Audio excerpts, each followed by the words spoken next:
right. Whoop.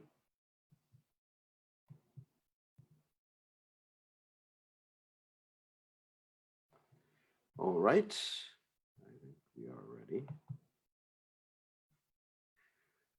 Okay. So welcome. Today is Sunday at 5 o'clock in New Galoka, and it's 9 o'clock Monday in New Zealand and Fiji, and it's 7 o'clock Monday in Australia. Okay, it's good to see everybody. So we'll get started right now. And let me do a few things here. And hold on a second, gotta mute you all so none of you can interfere with my class. Got it. Okay. Oh, let me see.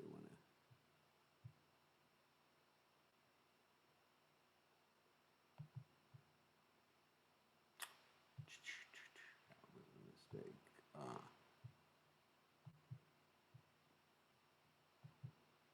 Here we go.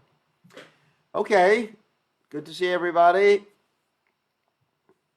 And we're going to start with our Bhagavad Gita discussion, but first we're going to chant Jai Radha Madhava.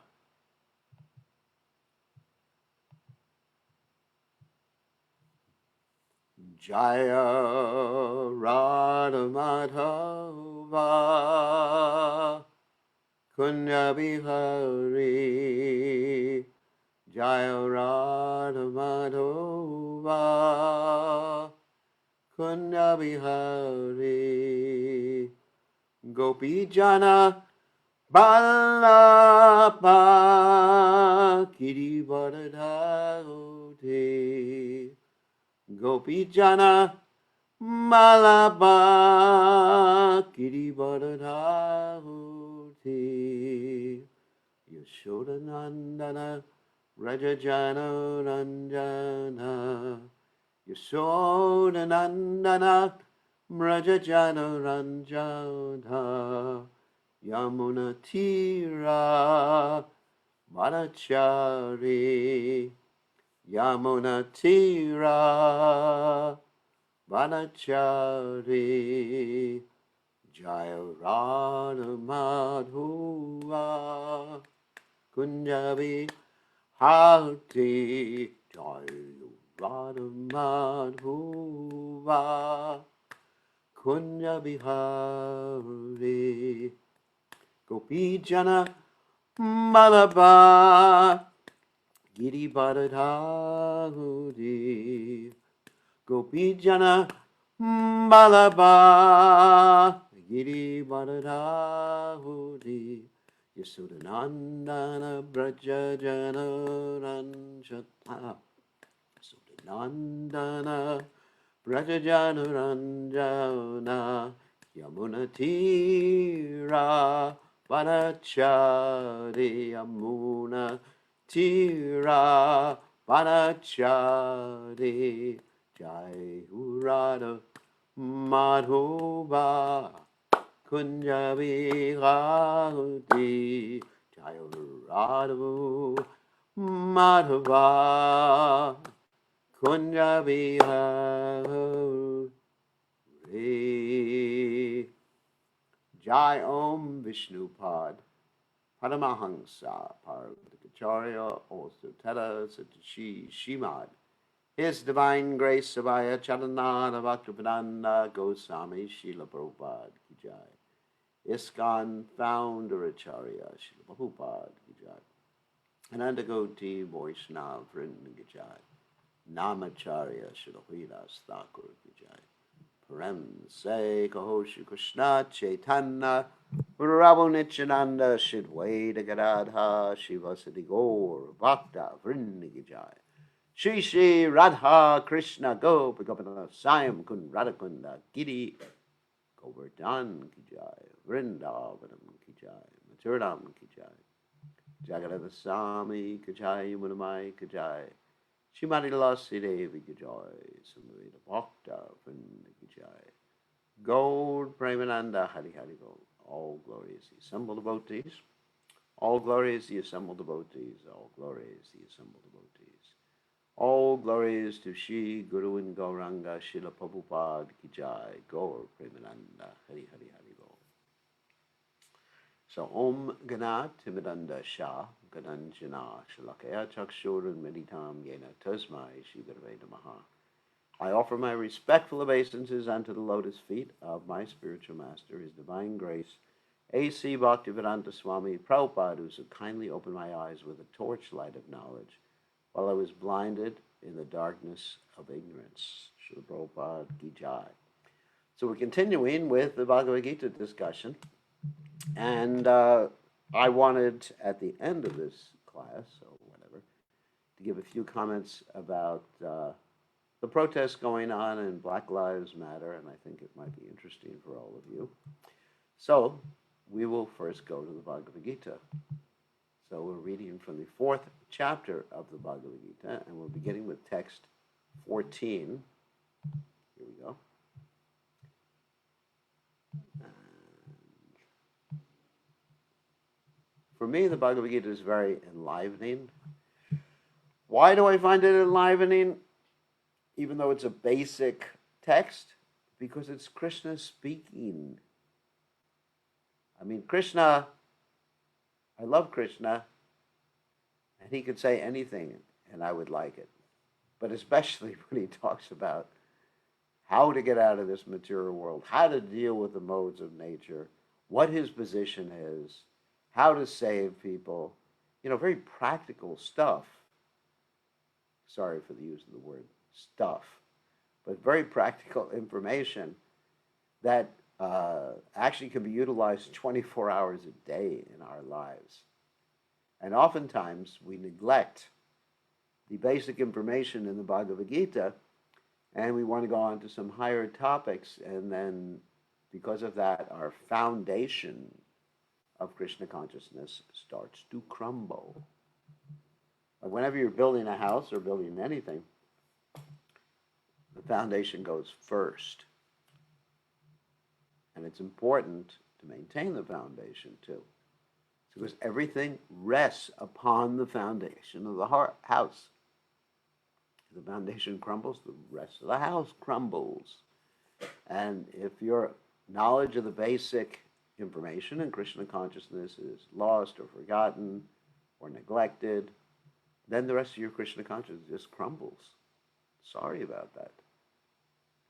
Because just to be honest, we are all not on the highest platform of devotional service. And, we're not one of the gopis, coward boys, parents of Krishna, etc., like that. I mean, obviously, if one's under yoga maya completely, 100%, then you don't worry about whether Krishna's God or not. But for the rest of us, down here on earth, or wherever, we should know these things. They keep us steady in devotional service. So, Bhagavad Gita is a lot of nectar. It's Krishna's words. You love Krishna, you love what he does. People say, well, I love Krishna, but, I only love what he does in certain places, certain times. What he does in the material world, don't like it so much. What he does in Vaikuntha planets, it's all right. We can deal with it. But Goloka Vrindavan, we love that. But actually, if you have love for Govinda, then everything he does is an act of love for his devotees, an act of compassion for those who have forgotten they're his devotees. It's wonderful. So Bhagavad Gita is a song of compassion. Krishna doesn't have to explain these things to us. He's happy in the spiritual world, but out of love, not because of necessity. We do so many things out of necessity. We say things to people because they'll do things for us, and if they didn't do things for us, we wouldn't have a particular thing, or we wouldn't have their friendship, or whatever. That's not Krishna. Krishna is presenting the Bhagavad Gita. The Bhagavad Gita is a manifestation of Krishna's unalloyed love for his parts and parcels. So, with that happy note, we'll go on to 14.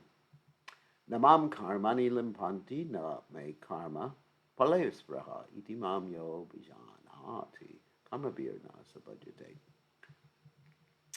Na, never, mam, me, karmani, all kinds of work, limpanti, to effect, na, nor, may, my, karma, fole, and fruit of actions, brihas, aspiration, iti, thus, mam, me, yaha, one who, abhijanati, does know, karma, by the reaction of such work, na, never, sa, he, vajate, becomes entangled.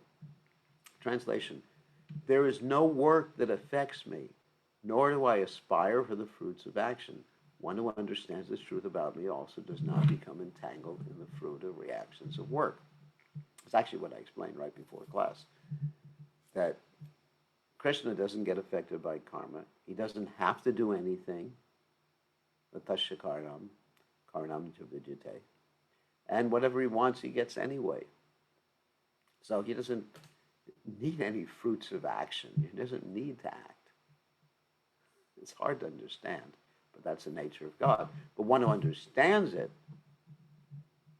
then just gives his whole heart to Krishna. One who understands how Krishna is doing everything out of love. I mean, if someone does something completely out of love and surrender to you, which is Krishna, then you don't want to reciprocate with him and do the same thing with him. And that's joy. That's a joyous relationship.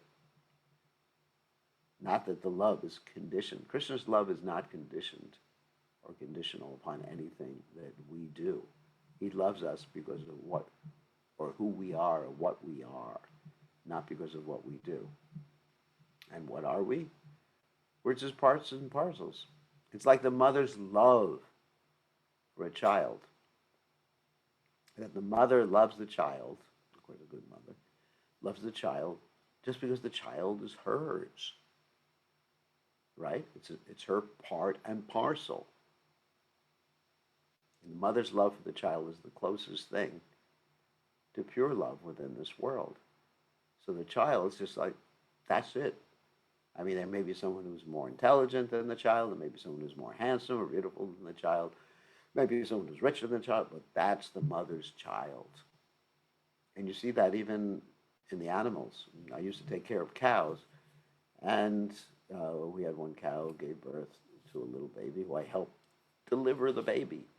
Sannyasi delivering babies, interesting. So I helped deliver the baby calf. And every time the calf went a little distance away, the mother would cry because it was just pure, it was hers. So we are Krishna's and Krishna is ours. That we should understand. And the pure devotee has recognized that. Sadhavohridiyam mayam, sadhanam hridiyam twam, madanyatana tena janati, naham tebyo managapi. The statement is that the devotee recognizes this. He has Krishna in his heart. And Krishna has the devotee in his heart. It's an interesting reciprocal relationship. That's similar to the verse, Yayatamam prapajante tam sataiva bhajamiham. Krishna's reciprocating. Krishna has us in his heart. And because his devotee, that means someone who knows no one else other than Krishna as his. Krishna knows no one else other than his devotee as his. In other words, it's a reciprocal possessive type of thing, like the mother and the child. So Prabhupada explains in his purport, as there are constitutional laws in the material world stating that the king can do no wrong, or that the king is not subject to the state laws. Similarly, the Lord, although he is the creator of this material world, is not affected by the activities of the material world. How I wish that America's king would be held accountable for his activities. He creates and remains aloof from the creation, whereas the living entities are entangled in the fruit of results of material activities because of their propensity for lording it over material resources. The proprietor of an establishment is not responsible for the right and wrong activities of the workers, but the workers are themselves responsible. The living entities are engaged in their respective activities of sense gratification, and these activities are not ordained by the Lord. In fact, Krishna says, don't do it. For advancement of sense gratification, the living entities are engaged in the work of this world, and they aspire to heavenly happiness after death. The Lord, being full in himself, has no attraction for so-called heavenly happiness. The heavenly demigods are only his engaged servants. The proprietor never desires the low-grade happiness such as the workers may desire. He is aloof from the material actions and reactions. For example, the rains are not responsible for different types of vegetation that appear on the earth, although without such rains there is no possibility of vegetative growth. Vedic Smriti confirms this fact. Nimittam matram mevaso Sriyanam sarga karmani pradana karani bhuta yatovai shrija shaktiyaha. In the material creations, the Lord is only the supreme cause. The immediate cause is material nature by which the cosmic manifestation is made visible.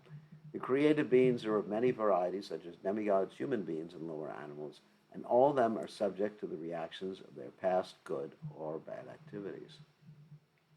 The Lord only gives them the proper facilities for such activities and the regulations of the modes of nature, but he is never responsible for their past and present activities. Free will there. In the Vedic Vedanta Sutra, second 134, it is confirmed. Vishamya na grine na sapekshashatvat. The Lord is never partial to any living entity. The living entity is responsible for his own acts. In the Bhagavad Gita also there's that verse. Samaham sarvabhuteshu name dvesho stina priyaha. Krishna says, I am equal to everyone. No one is especially my friend, and no one is my enemy. Of course, Krishna is everyone's friend in a real sense, according to 529 in the Gita. Bhaktaram jagatapasam sarvalokam suridam sarvabhutanam yatvamam shantim richati. But Krishna reciprocates, and that's his training to us, reciprocates by our acts of devotion. Not just acts, but acts of devotion or acts of rebellion. Krishna reciprocates in that. So we are responsible. Don't blame the Lord. Don't blame Maya. Don't blame the devil. You know, you can blame, don't blame Kali Yuga. It's Kali Yuga. What do you expect of me? The Lord only gives him facilities through the agency of material nature, the external energy. And don't blame your past. You know, sometimes people, this is a whole thing in psychology that, you know, I am the way I am because this is what happened in the past. Yes, it may have happened in the past, may be influencing you to a certain extent now, but you have the ability to overcome that. You can say, well, my whole life I was eating meat. My whole life I was doing this. My whole life I was smoking cigarettes. That's all right. You have the ability. You're empowered. You're responsible. Krishna consciousness is a very empowering philosophy. Empowering means that you can do it. I mean, not anything and everything, but as far as changing your behavior in any way, you can do it. You have the power. God has given you the power.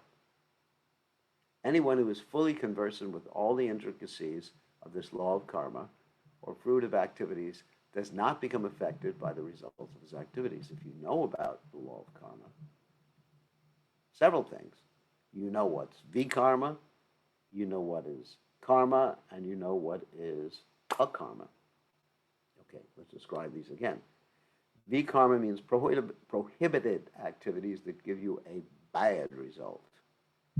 Go to hell, buddy. Something like that. Sorry for the French. And there are activities that give you a good result. Go to heaven, buddy. And there are activities that give you Krishna conscious result. Go back to Godhead, buddy. Or lady.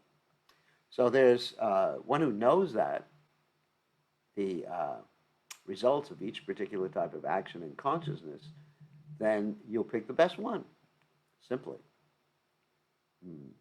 In other words, the person who understands this transcendental nature of the Lord is an experienced man in Krishna consciousness, and thus he is never subjected to the laws of karma.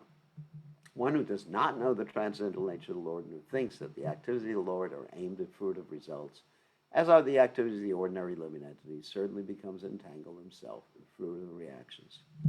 But one who knows the supreme truth is a liberated soul fixed in Krishna consciousness. Now, knowing means, as we discussed before, having faith.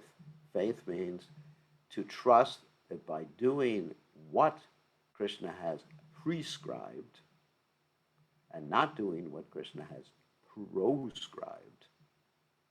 You don't know those two words. Prescribed means that he's telling you to do it. Proscribed means the prohibition, basically. Then by knowing that, you'll act in that way. That's what it means to know. Like if I know that by taking a step, I'm going to fall off of a cliff, to actually know that, unless I'm intending to commit suicide, then that means I won't take that step. That's sanity. And we're talking about sane people here. So next verse. Evam gyatva kritam karma purvairapi mumukshivayi kuru karmaiva hasmat tvam purvataram kritam. Evam, thus, gatva, knowing well. Kritam was performed karma work, purvahai, by past authorities, api, indeed. Mumukshivahi, who attained liberation, kuru, just perform. Karma, prescribed duty, eva, certainly. Tasmat, therefore, tvam, you, purvahai, by the predecessors, purvataram, in ancient times, kritam, as performed.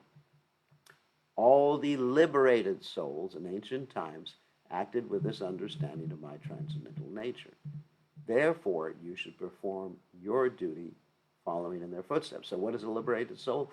A liberated soul means one who is free from the actions of karma, vikarma, or the positive karma. Vikarma is a negative karma. Karma by itself is positive karma. And he does things that are without a reaction. That's a liberated soul. Liberated. One is actually engaged in Krishna consciousness. That's the only liberation. If you try to get liberated without Krishna consciousness, it's called vimuktamanina. It's just in your mind. You're not liberated. Why is that? Because even if you rise to the Brahma Jyoti, the effulgence of Krishna, then ultimately you have to come back down because you have no higher engagement. So you should follow in the footsteps of the higher personalities, the liberated souls. So what does it mean to follow in the footsteps? I mean, you look for their feet, steps, literally? No. You understand the example they have set. You don't imitate them. I mean, there's many liberated great personalities, such as Srila Prabhupada, and you don't imitate Prabhupada, but you understand the example he has set. All of us, is an important point, need role models. A role model means someone who we want to model ourselves as. It's very important. So if your role model is someone like Ravan, then you will model yourself like Ravan. Or if your role model is just some ordinary, mundane politician, then you'll model yourself like that. So our admiration should be for those who are Krishna conscious. And that has been, I would say, the most inspiring thing for me is Srila Prabhupada's example. And Srila Prabhupada has shown us by his life how to be Krishna conscious in the modern world. Now, there's many examples in the Vedic literatures that really don't apply or are impossible for us to follow. We were talking about Maharaj Ambarish the other day, who embarked upon this very long fast for over a month. And I don't think any of us could do that. Or you hear about some of Chaitanya Mahaprabhu's associates. I mean, it's very difficult. I mean, Raghunath Das Goswami, the austerities that he executed. So I look at Prabhupada,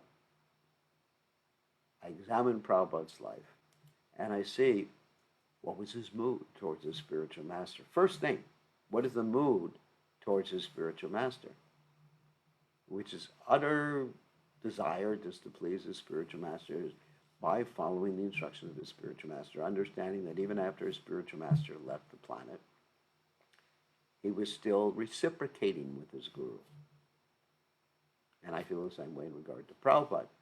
That even Prabhupada left the planet in 1977, but we're still reciprocating. Every day is a personal relationship with His Divine Grace, Srila Prabhupada. So, all right, so that's the first point of Prabhupada's example, then dedication to helping people, self-sacrifice. These are the essential teachings of Srila Prabhupada. So one has to grasp onto them, not to imitate Prabhupada. I mean, sometimes I comment on that some devotees, they actually become little imitators of Prabhupada. I mean, so for example, Prabhupada sometimes would chastise someone in a certain way. So then I find some devotees even imitating Prabhupada's inflections, the inflection of his voice, and chastising people in the same mood without the purity of Prabhupada. You know, they actually start to imitate directly, physically, externally, imitate Prabhupada. But it's important to understand what are Prabhupada's motivational principles. What has he actually accepted? What is his philosophy? How he applied the philosophy? What austerities he executed? I mean, you look at Prabhupada's life. He didn't execute austerities for the sake of executing austerities. Let's take Chaturmasha, for example. You know, the 4 months of the rainy season. He preached, he never grew a beard, like some people may do. He never underwent severe penances, because his severe penance, austerity, was reaching out to others. We are meant to be Goshanandis, not Bhajanandis. Bhajanandi means you're really interested in just taking care of yourself. Because we should take care of ourselves. I'm not denying that. But it has to be balanced with the Bhajananandi, with the Goshananandi aspect. Just like Prabhupada said, we have 2 tracks in train, 2 tracks.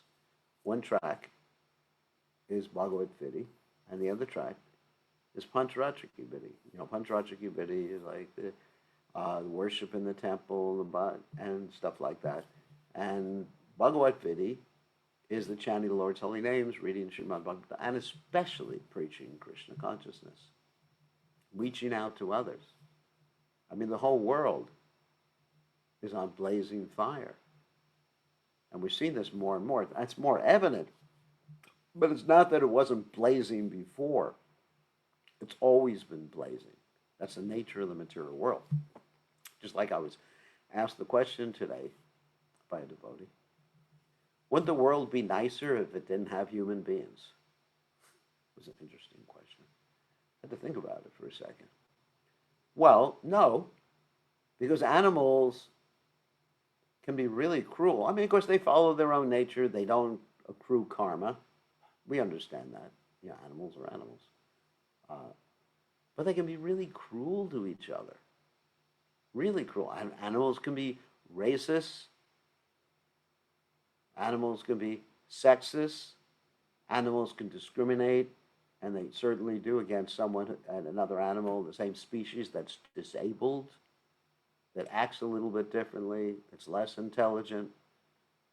So it's not that the world would be better if it was filled with animals. And plus, the whole world is just suffering anyway, because there's a lack of Krishna consciousness. That's the real point.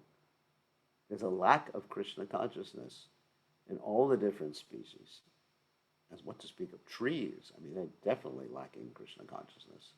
I mean, the trees were probably some people went to a rainbow festival in their last lives. Won't describe what that is. So anyway, so a devotee really has to be dedicated. And this is Prabhupada's example, because we're getting to the example. Therefore, you should perform your duty following their footsteps. So Prabhupada is our inspiration. I want to be following in his footsteps. I don't want to be him. I don't want the prominence that Prabhupada had. I don't want to be worshipped like Prabhupada. I want to please Prabhupada, and in order to do that, then I understand he's an acharya. Acharya means one who acts nicely and speaks nicely. So there's two words, achar and prachar. Prachar means speaking. Achar means behavior. Yad yadacharati shreshtas tatat ebe tarojanaha. So that's really how we become Krishna conscious. We have role models. And that's also, if you want to bring up your children in Krishna consciousness, for those who have children, you have to see who they want to follow in the footsteps of, who they admire, who are their heroes. I mean, some people have heroes like race car drivers or basketball players or whatever. I'm not criticizing those people. But Krishna consciousness means you have to have a Krishna conscious hero. Just like we think of heroes, someone who saves the day. And one class we gave several years ago was the hero's journey. It's a very interesting class we gave, based upon, actually it was the Mahabharata and the Ramayana and some modern films, Star Wars. So it was showing how the heroes in life, the people we admire, they have a particular journey. They're called to action. Either their guru or God inspires them to do something heroic, to save the world. And they're leading, ostensibly, externally, an ordinary life. And you see that in Prabhupada's case. Externally it appeared, of course, Prabhupada never forgot Krishna. He was born in a pure devotee family, etc. But externally it appeared, Prabhupada was running a pharmacy or selling different pharmaceutical things. And just ordinary, and Prabhupada helped the Hare Krishna movement in different ways. His godbrothers basically didn't know what was going to happen. And they were shocked when it happened, when Prabhupada actually spread Krishna consciousness all over the world. But Prabhupada started off in a way that seemed very simple, and he wasn't living in the temple or anything like that. It was just Abhaya Prabhu. And he took his mission. He accepted the mission, whereas other people didn't accept the mission. And he rose to prominence, accepting the mission, going out to foreign lands, going to conquer. And when he comes back as a great hero. And Prabhupada is my hero. That's why I respect Prabhupada, an eternal hero. So, anyway, enough of that. Let's continue. A little preaching there. There are two classes of men. Some of them are full of polluted material things within their hearts, and some of them are materially free. Krishna consciousness is equally beneficial for both of these persons. In other words, give it to everybody. Those who are full of dirty things can take to the line of Krishna consciousness for a gradual cleansing process. Just like if you have a place that's really dirty, you don't expect it to be cleaned right away. You have to take your time. Maybe take a sandblaster or something before you paint the walls. So, following the regulated principles of devotional service, it takes time. Those who are already cleansed of impurities may continue to act in the same Krishna consciousness, so that others may follow their exemplary activities and thereby be benefited. In other words, even if someone who doesn't need to, let's say, set the first-class example because they're already absorbed in Krishna, he does it so that others will follow. I mean, that's the way things are, because people follow, or if people get the excuse to be laid back, they will, because they're not enthusiastic. So there has to be some external example that inspires them. I mean, for example, I'm not saying that I'm Krishna conscious, but example, I go to the morning program every morning, whenever possible, which is just about every day. Go to the morning program every day, And it's not that everybody goes, even though I like everybody to go. But people see that. And if I didn't go, it would just be the deities and their pujari. And maybe as people become more expert in developing mechanistic or electronic solutions, there would be an electronic pujari, a robot. So, of course, I go. Some people also go. It's very important to set an example. As one becomes an exemplar, that means someone who's supposed to accept, to actually exhibit a example or set an example, then one has that responsibility. So, foolish persons or neophytes in Krishna consciousness. Neophyte means you're new and you like to fight a lot. In Krishna consciousness, often want to retire from activities without having knowledge of Krishna consciousness. In other words, let me go to Radhakund and just chant Gopi, Gopi, Gopi, Gopi all day long. What a Radha, Radha, Radha. But Arjuna's desire to retire from activities on the battlefield was not approved by the Lord. Prabhupada did not want people retiring. Prabhupada never retired. It's not our system.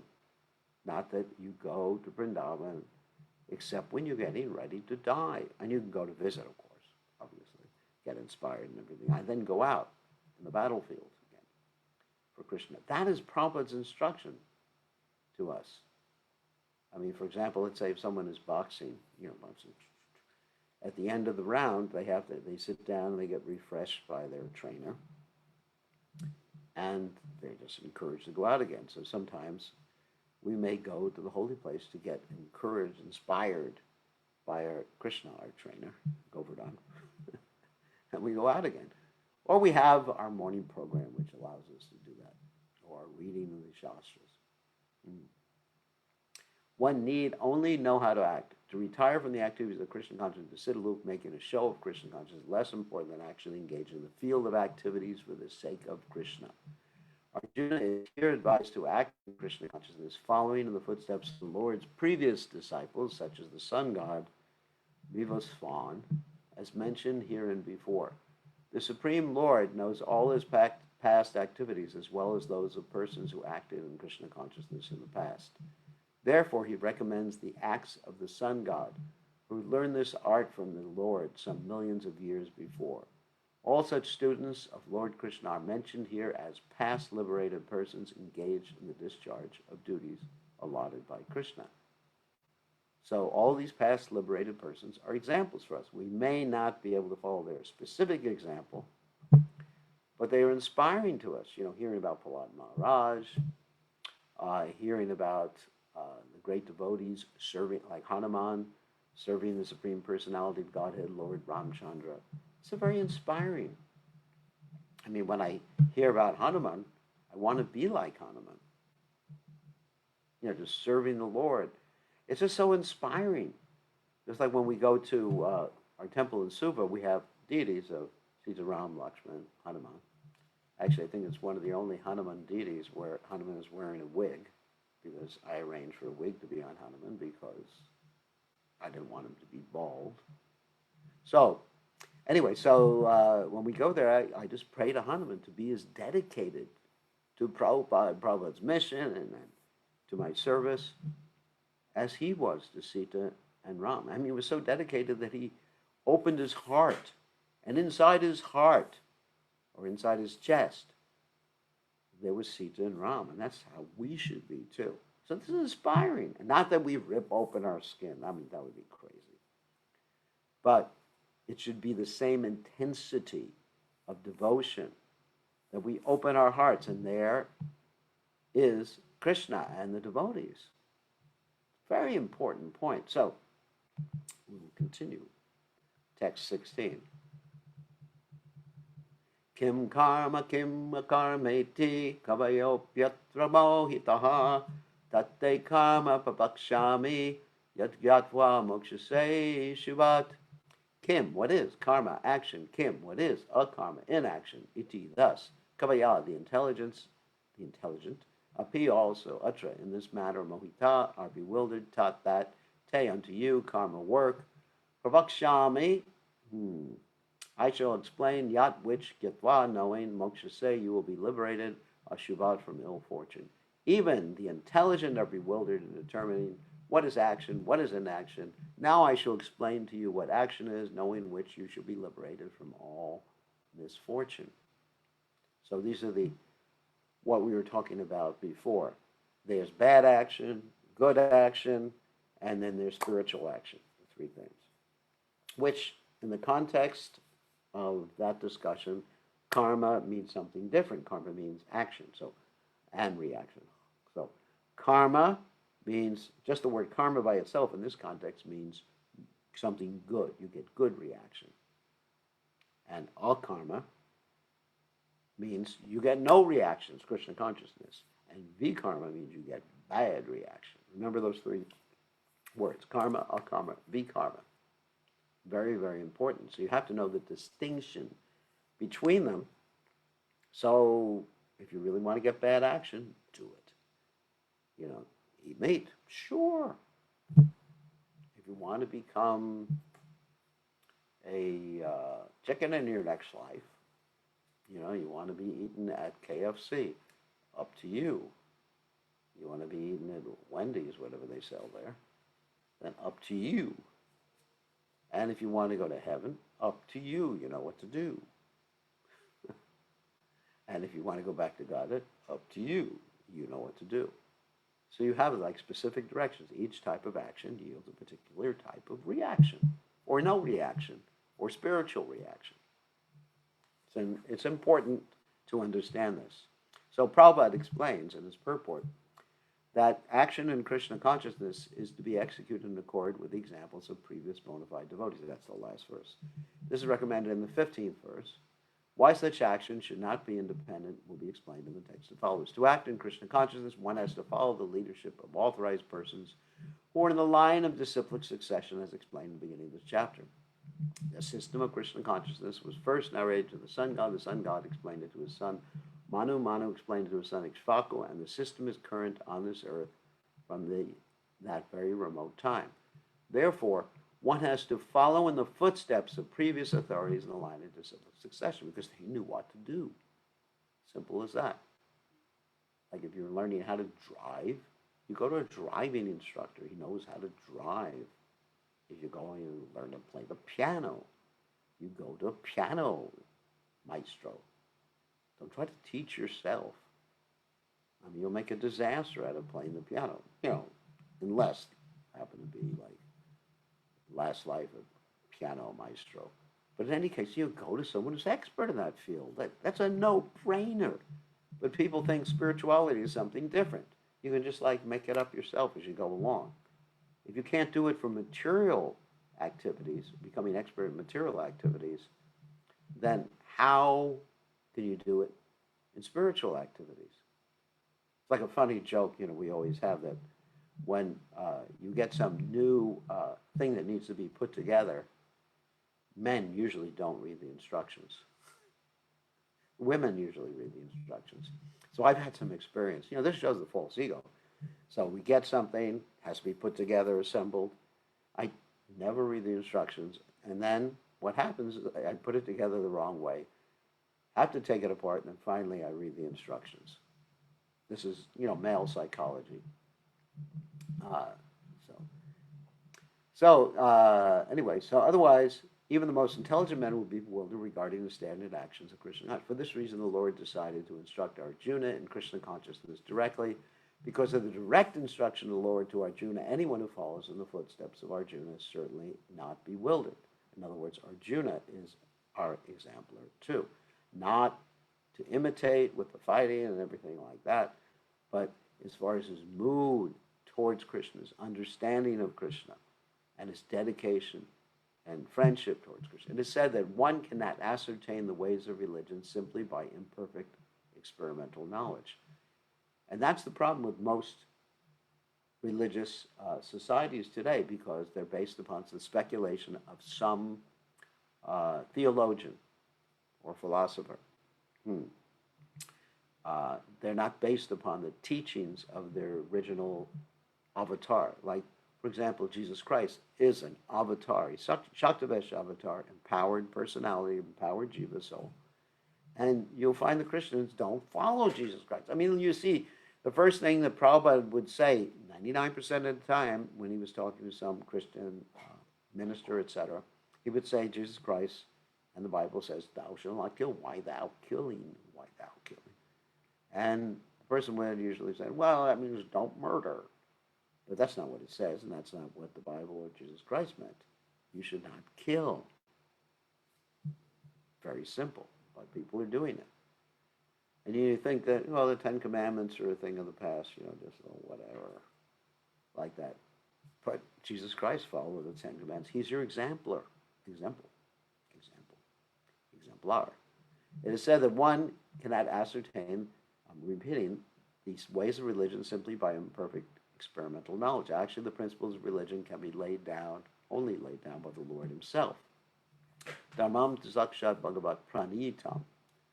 That's from the Bhagavatam, 6th canto, 3rd chapter, text 19. No one can manufacture a religious principle by imperfect speculation. One must follow in the footsteps of great authorities like Brahma, Shiva, Narada, Manu, Kumaras, Kapila, Prahlad, Bhishma, Shukadeva, Goswami, Yamaraj, Janaka, and Bali Maharaj, and Srila Prabhupada. By mental speculation, one cannot ascertain what is religion or self-realization. So we should ask people, this is, of course, is the epistemological question. How do you know what you know?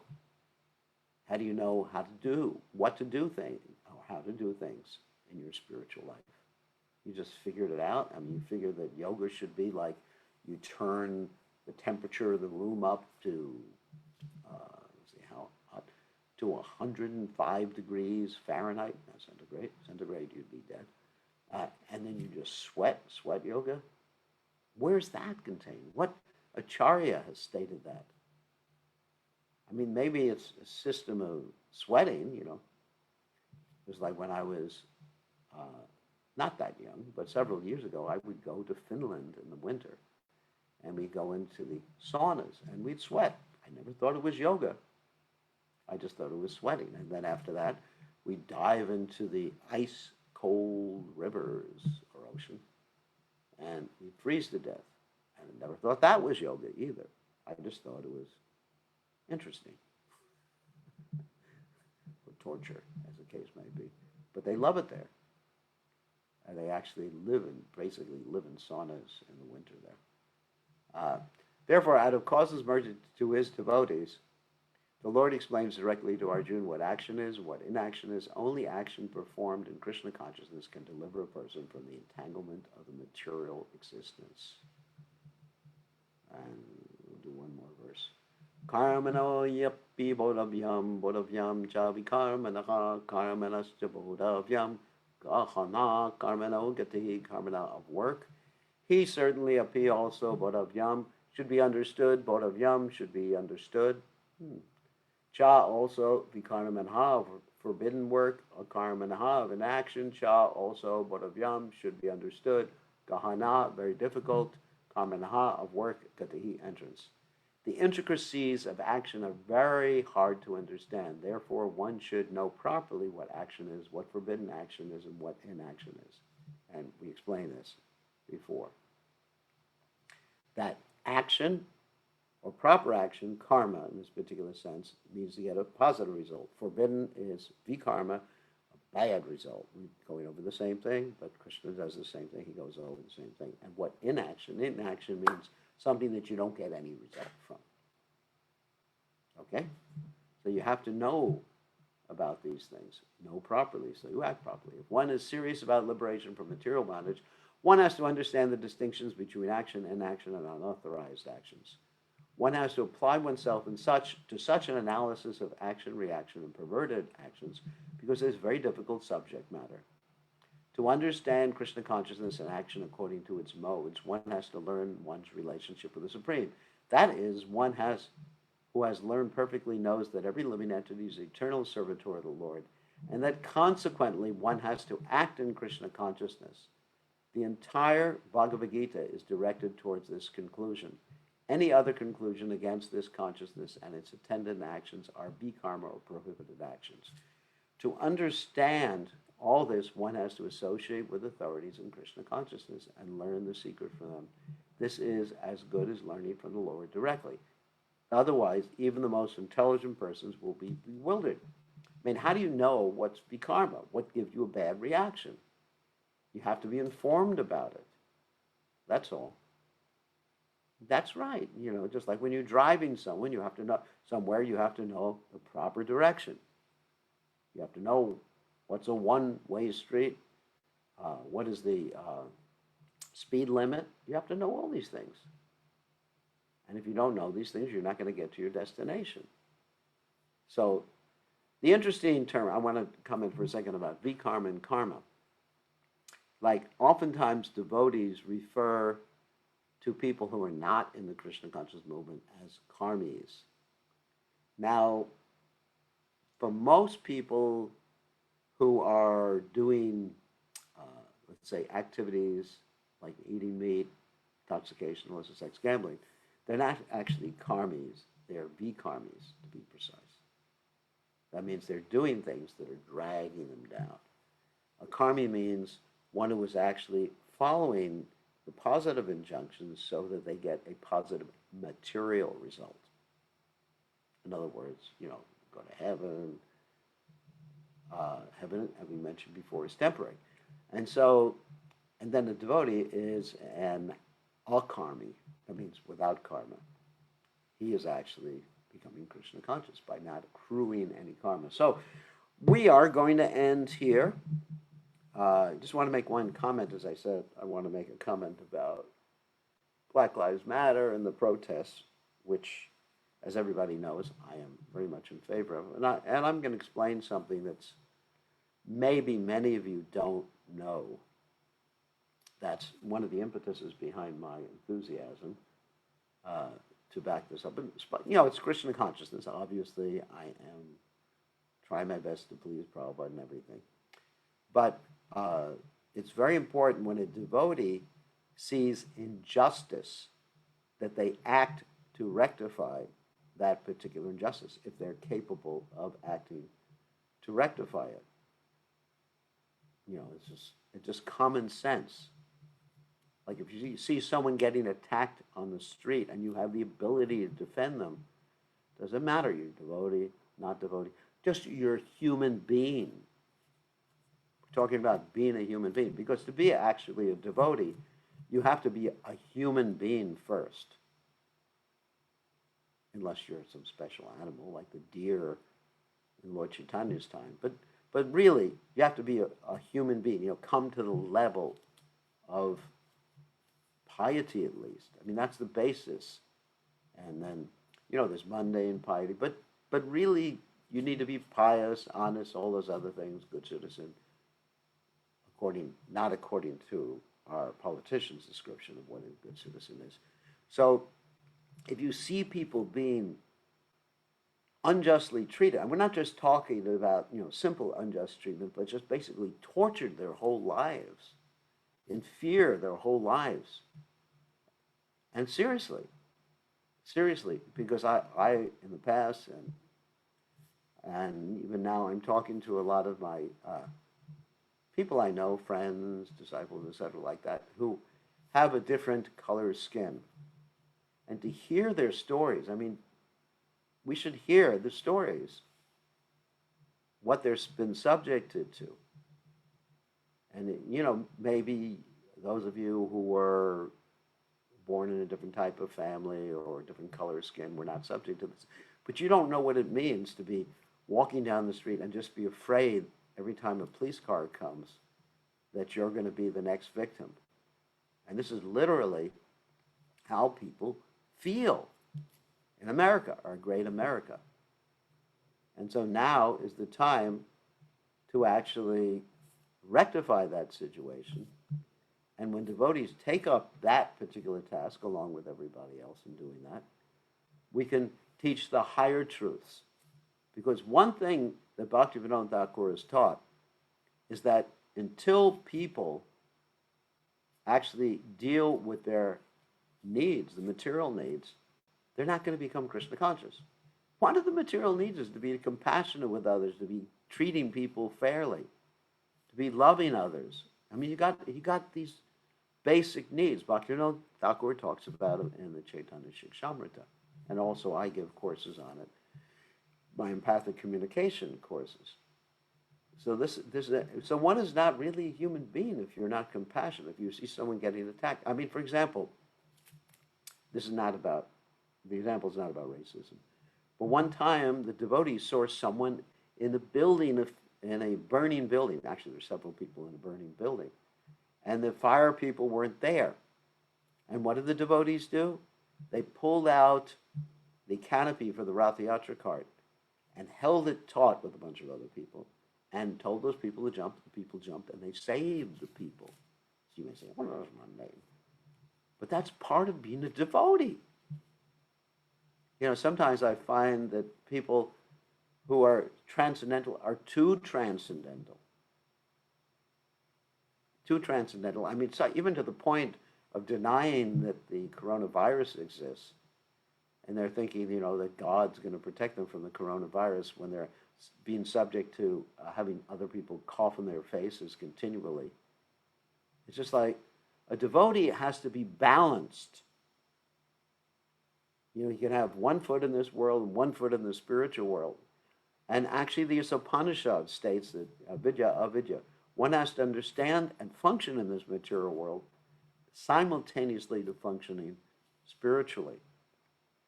One has to be a regular person, not just a philosophically spouting, disconnected person. It's a very important point. All right, that's the point I wanted to make. And the reason, I support Black Lives Matter is because I feel pain that people are being hurt like that. And that, of course, may reflect a Kshatriya nature, and I'm not denying it, that we want to protect people. But that's compassion. What can I say?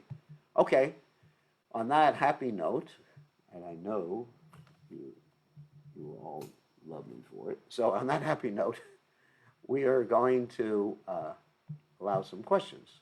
And I have to take you off of mute to answer your questions or even hear your questions. Give me 1 second. Allow participants to unmute themselves. Okay, participants. And okay, karmis, V-karmis, and akarmis out there. Who has a question? Hare Krishna Maharaj. It sounds like a Ditchinarayan, right? Yes, Maharaj. Okay. Maharaj, I had a question. You were talking of intensity of devotion in regards to Hanuman. And Okay. you referred like how we should strive to increase our intensity of devotion. Could you give us some practical points of what does it mean to intensify our devotion? Tivrena bhakti yogena yajeta purusham param. Well, in the immature stage, let me set the parameters on this thing so we can see me while I'm talking. Let's see. Okay, I guess I have to do this. So in the immature stage of devotional service, one can become, talking about enthusiasm and determined and forceful and everything like that, by understanding what their needs are connected to Krishna. And there's a verse in the Bhagavatam, kama sarva kama moksha kamradharati tivrena bhakti yogeni yajeta purusham param. That's the beginning stage. Then one is enthusiastic because I understand, like Dhruva Maharaj, that Krishna is going to give me a kingdom. Or Krishna. Like Prabhupada even said one time to some people, join the Krishna consciousness movement and Krishna will provide you with a nice wife. Not such a great reason for joining. But Prabhupada was, it's true. If you have that desire, I guess Krishna will provide you with a nice wife. Prabhupada's wife wasn't that nice. So that's another interesting point. But anyway, so that's an impetus in the beginning, or you'll get freed from the difficulties, moksha karma. akarma, or you want to be Krishna conscious, and so many things like that. So this is in the beginning, but really to become enthusiastic like Hanuman means to examine the lives of these great devotees. I mean, at least that's been my experience. That the more I hear about some great personality, the more I want to be like them. Like I said, role models are how everyone functions, not just children. Children, sometimes that's the problem sometimes with sending the kids to certain schools. The children will actually take the wrong examples. For example, they may get in with the wrong crowd, with drug dealers or something like that, and they take the wrong examples. And so that's one reason why we have our Gurukul here, an expert teacher, Champaka Lata. She's probably one of the best examples of Krishna consciousness you can have in this world. Anyway, I know she's watching. I'm just watching her expression as they say that. So anyway, so that's the point. I mean, just hear about Hanuman. It's so inspiring. When I hear about Hanuman jumping, sometimes I want to imitate and jump. Just like we have a big pile. Anyway, we have some big piles of different types of wood, chipped wood outside of the temple. I was thinking, they wouldn't it be fun to jump on it like Hanuman? So, but that's not really what I mean. But his mood of devotion, and Prabhupada's mood of devotion, it's so inspiring. That's how we become like them, by hearing about their mood of devotion and wanting to please them. You hear about Hanuman, you hear about Lakshman's dedication to Ram. And Krishna himself doesn't set such a good example in Vrindavan. I've made that point many times before. I hear about Krishna dancing with everybody's wives. That is not something that inspires me. First of all, I can't dance. But, it's not inspiring. But I'm inspired by, ordinary people. Of course, Hanuman's not ordinary, but people who are examples for us. When Krishna does something as God, his example is not, unless he's Chaitanya Mahaprabhu, his example generally in Vrindavan is not for us to follow. But his devotees, the gopis, the cowherd boys, Yashoda Mai, and any of the residents of Vrindavan are examples for us. So I just become inspired. When you hear about the gopis willing to give the dust from their feet to cure Krishna's headache, isn't that inspiring? Of course, some people will find it frightening. What? Go to hell to please Krishna? Ooh, don't want that religion. Give me that old-timey, religion where you don't have to do that. So, I find it inspiring. It doesn't mean that I want to be a gopi. It's just that I'm inspired by their mood of devotion. And you hear about the Nagapatnis. Recently in class we've been reading about the Nagapatnis, the wives of the Kaliya serpent. They were such great devotees that when their husband was getting chastised by Krishna before he actually surrendered, they thought, well, let the guy die anyway. He deserves it.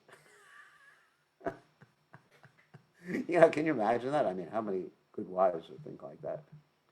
How many, what? That's really inspiring. No, not to let the guy die, but, he deserves it. He's a demon.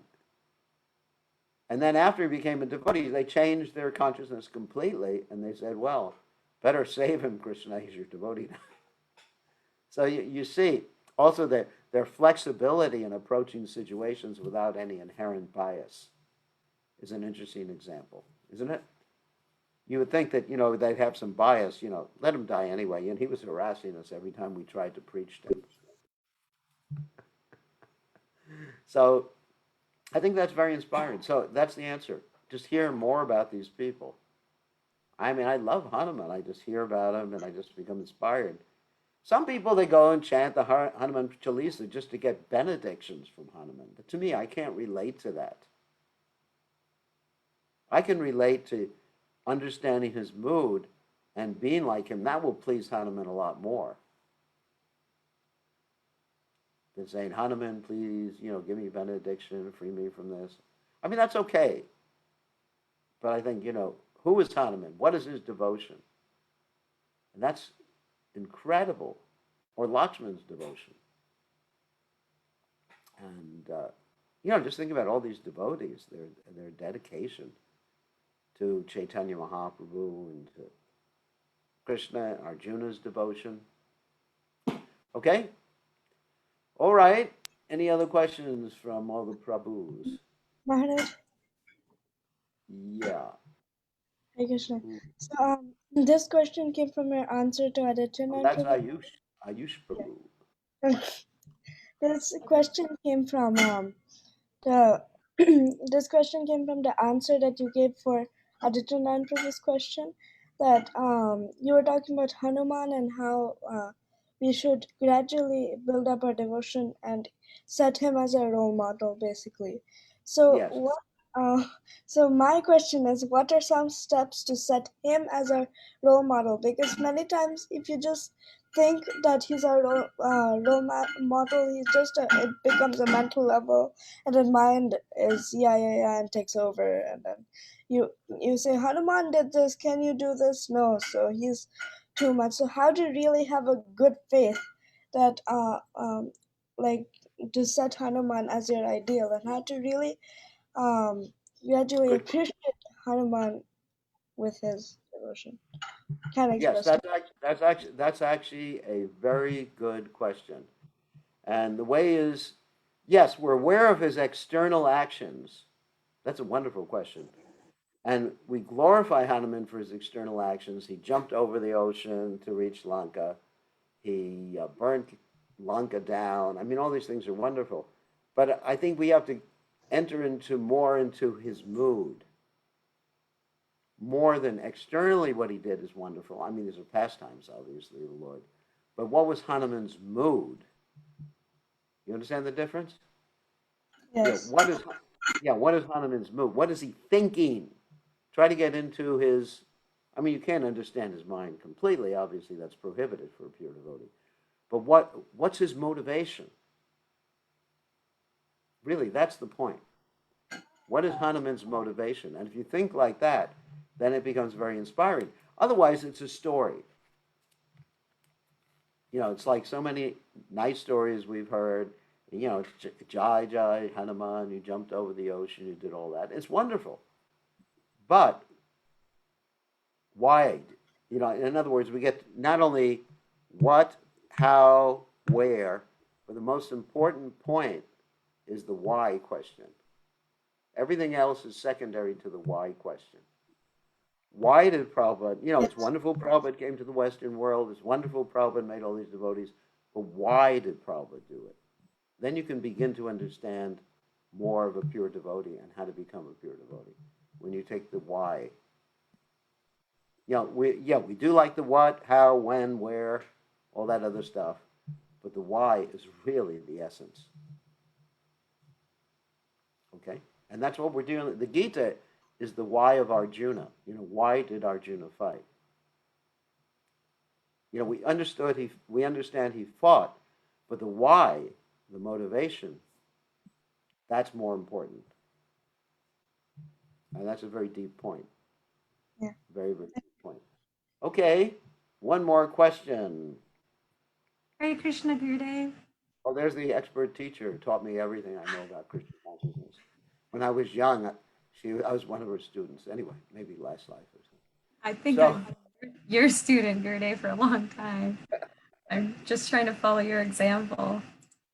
One of the first verses today was about how Krishna is not affected by any work, that he doesn't aspire for the fruits of action. And of course, he exhorts Arjuna and all of us to work in that same mood of detachment.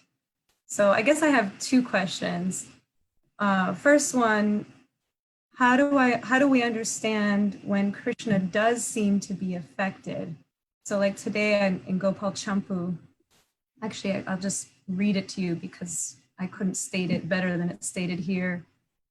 Krishna is hearing the cries of Kamsa's wives after he's killed Kamsa. It says, hearing their cries and seeing their tears, he felt remorse, criticized himself, and consoled them thoroughly with gentle words. Though he consoled them, they did not accept his consolation. And then several verses later, again, it says, Krishna was troubled by the prolonged sobbing of Kamsa's wives. So yeah, my first question is, how do we understand Krishna's feeling remorse? You know, at another place in Gopal Champu, it said he felt ashamed by his behavior, that he was leaving Vraj. And how do we tell if our own feelings of remorse, regret, shame, because of the apparent bad result of our actions, how do we tell if that's pure or under the modes? All right, good question. First, a two-part question. When Krishna does it, it's because, I hate to use the excuse, it's a pastime, and he enjoys that. Krishna enjoys acting like an ordinary person because he's a Rasa Raj. So it's actually enjoyable to have that taste. I mean, for example, like talking about eating food, sometimes it's enjoyable to eat things that are really hot and burn your tongue. I remember when I was young, we'd buy these, I think they were called hot hots or something like that. And we'd eat them and they burn our tongue. And it was just like enjoyment somehow or other. And so Krishna enjoys having these different feelings. And then also he acts like an ordinary person to interact with people because he enjoys that sort of interaction. He enjoys it. And he actually does feel remorse. It's not just an act. It's not Krishna thinking, I'm just going to make believe that I'm feeling remorseful, but these people got their karma. Those wives, they deserved it. They married that creep, Kamsa. They should have gotten a divorce a long time ago. No, it's not that Krishna is thinking that. He's actually feeling remorseful because that's the enjoyment of being alive. The enjoyment of being alive is having all these different emotions and being honest about it. Enjoyment of being alive is, sometimes feeling humorous, angry, resentful. I mean, why we have all these emotions? Why don't you think Krishna wants to enjoy them? So Krishna enjoys letting his hair down.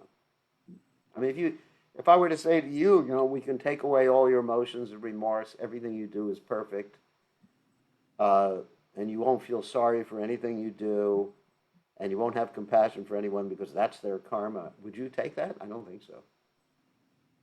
That's a pretty miserable life to have that, just like, that's your karma, buddy. You wives had your karma, and if you don't like it, I'm God. It's tough nookies on you, as they say. Or, let's say, talking about ourselves, how can we recognize in ourselves when it's appropriate and when it's not appropriate? I think we have to have association of advanced devotees and talk about it, reveal our minds in confidence to the right person. Not to persons who will inflame our mundane sentiments.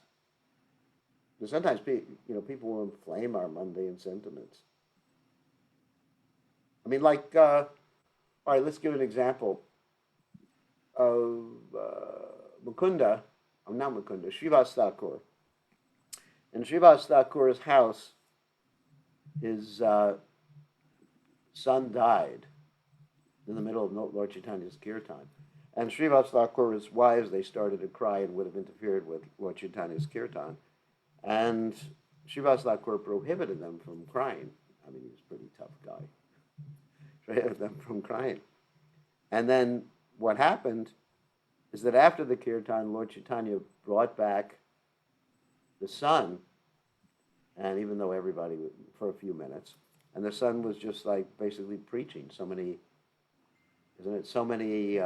parents have I had before, and now I've died during Lord Chaitanya's kirtan and gone back to Godhead. So, sometimes we have to be careful about mundane sentiment overcoming our sense of judgment, better judgment, and that requires some good association. That's a tough one. It requires good association. Good question. And I think that's it for the questions for tonight. We hadn't wanted Ditya Narayan Prabhu to make an announcement for all of our friendly devotees. He's in charge here. So, Ditya Narayan Prabhu, you want to make a statement? Nothing particular, Maharaj, but just wanted to mention thank you for the very nice class, and really liked how you glorify Srila Prabhupada, talk about role models, and such nice answers to the questions. So we're very grateful to you, Maharaj, for your wonderful class and kind association. And I was just thinking about this, like you just started this Bhagavad Gita, I think just few weeks back, and we're already in the 4th chapter. So it's so wonderful that the flow is going on so nice and such a good pace. Like it's just wonderful. So We're on. This is the 30th class. 30th class. Okay. 30th class. So it's like a month ago. A month ago. Okay. So anyone who's not familiar, Maharaj is actually giving these classes every day. On Sunday it's at 5 p.m. Eastern, and the rest of the days it's at 6 p.m. Eastern Standard Time. And also Maharaj is giving Bhagavatam classes Tuesday, Wednesday, and Thursday, 6:30 a.m. Eastern Standard Time. So that's also on the same link, and also on mayapur.tv and Maharaj's Facebook page. So wanted to mention that. And in regards to the temple, like last week and this week we had kind of a picnic, like an informal gathering at 1 o'clock, on Sunday afternoon. So everyone is welcome to join us for that. We had Maharaj actually led Kirtan today on his guitar, and then there was a short discussion, and then we had prasadam for everyone. So that program will be going on. So everyone is welcome to join us for that on Sunday. And remaining days, the temple is open. So you're welcome to come to take darshan of their Lordship, Shri Radha Golokananda. Now that things are opening, and many families have just been at home for such a long time. Now is a chance you can come, take the blessings of Shri Radha Golokananda, again have some nice association with devotees. So the temple is open and everyone is welcome to come now. We do still request everyone to wear masks and just follow the social distancing while you're at the temple.